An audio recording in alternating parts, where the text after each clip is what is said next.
Update असां share कंदासीं सरहद मां, जिते अदबी संगत शाख सरहद जूं सालियानियूं चूंडूं थी गुज़रियूं। खुदाबख़श अबासी सेक्रेटरी चूंडजी वियो।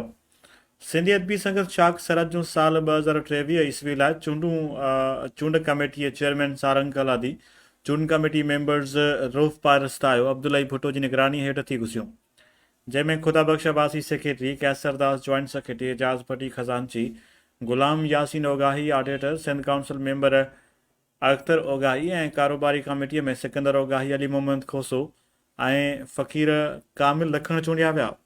आख़िर में चूंडजी आयल कमेटी चेयरमैन सारंग कलादी चूंड कमेटी मेंबरनि रऊफ़ पारस्तायो अब्दुल्लाई भुट्टो पंहिंजे गॾियल बयान में चयो त सिंधी अदबी संगत शाख सरहद सिंध जे इंतहाई मोहतरक शाखनि में हिकु शाख आहे, जंहिंजी बहितरीन कारकर्दगीअ ते खेसि फ़ख़ुरु आहे। उमेद कजे थी त नए बाठीअ तरक़ी पसंदि रवायतुनि खे बरक़रार रखंदे पंहिंजी जिस्तजू सां काविशूं जारी रखंदी ऐं पंहिंजूं ख़िदमतूं ऐं फ़राइज़ सरअंजाम ॾींदी रहंदी।